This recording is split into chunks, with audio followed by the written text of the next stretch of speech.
Okay guys, ang mapagpalang araw naman sa inyong lahat. Isang panibagong araw po, panibagong vlog. At tayo po ay pupunta ngayon sa dito sa may Puloong, Tagalog, Wawang Pulo. At dito bisitahin natin guys yung lighthouse. Ang tawag nito ay lighthouse. Pero guys, bago ang lahat po, isang mapagpalang Mother's Day po sa lahat ng mga nanay, sa lahat ng mga mami po sa buong mundo. Happy Mother's Day. Dito tayo ngayon. Yan po, nakita nyo yung mga view, yung mga tanawin dito sa lugar na ito. At guys, wag bumitaw po.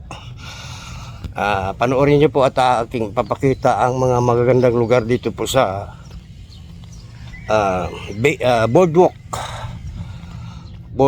Puloong, Wawang Pulo, Tagalog, para sa mga gusto magpupunta po sa mga karatig barangay, karatig lugar po, may ideya kayo kung paano po pumunta rito. Okay guys, wag po tayo bumitaw.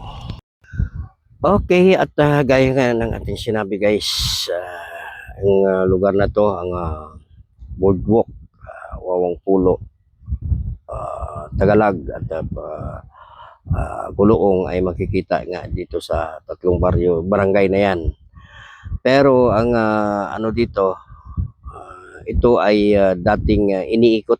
Halimbawa kung ikaw ay galing dito sa may Wawang Pulo, ikaw ay iikot pa doon sa may Pulo poblasyon bago ka makarating dito. Pero sa ngayon guys, lalakad ka lang ng konti dito sa may at makikita mo na yung barangay Tagalog. Yan ang at saka barangay Puloong sa pamamagitan guys ng boardwalk. Daanan ito kung saan nagsisilbing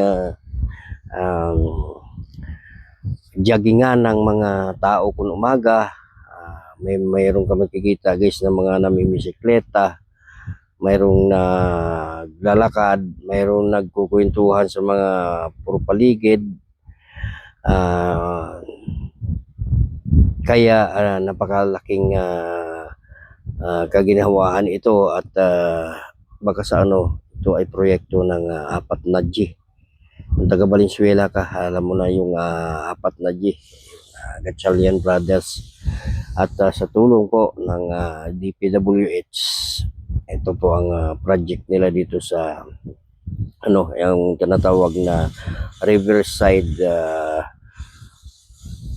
boardwalk at saka boardwalk din. Kasi ito, ito ang dudugtong sa Mikawayan, Bulacan at Pulo Poblacion River at ang mga dadaanan Pulo Poblacion pala, hindi walang river.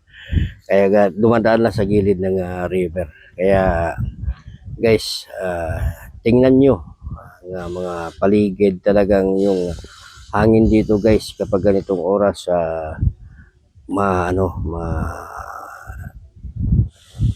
ang sariwang hangin na galing sa dagat. Yan, dito na tayo guys sa may sinasabing lighthouse dito sa may barangay Tagalog. At ayan, kaso lang hindi natin dahil nakasarado, baka kasi masyado pa tayo maaga, baka hindi pa kasi pagkakalam ko pwede umakyat dito at manood ng baka mag sightseeing ka dito sa paligid, pwede ka makapunta rito. Kaya guys, ayan ang barangay Tagalog at ang kadiretsuhan ng kalsada na yan ay Pulo Poblasyon din. Sunod sa gawing kanan dito, yung barangay Wawang Pulo, kung saan nagkaroon lang sila ng ang pagitan lang dyan mga palaisdaan.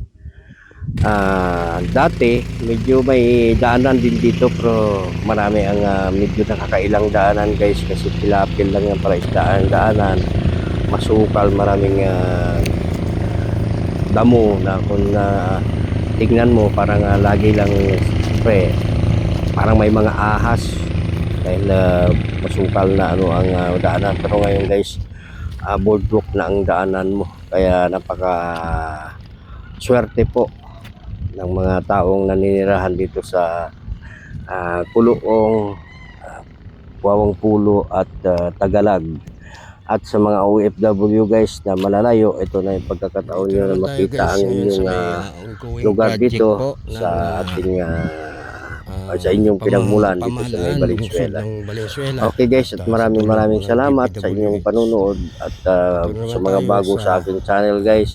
ongoing Baka pwede project naman at pahingi ng isang ito ay subscription, pa-subscribe, like, saka magdudugtong pa-share po ng ating video sa para marami po ang makapanood na ating mga kapatid na sa mga malalayong lugar Valenzuela na hangad at po ang May pumunta Kawayan. dito Ito po sa yung boardwalk dito pinaka sa may boardwalk. Wawang Pulo, Kuluong at Tagalag. Okay guys, maraming salamat po sa inyong panunood.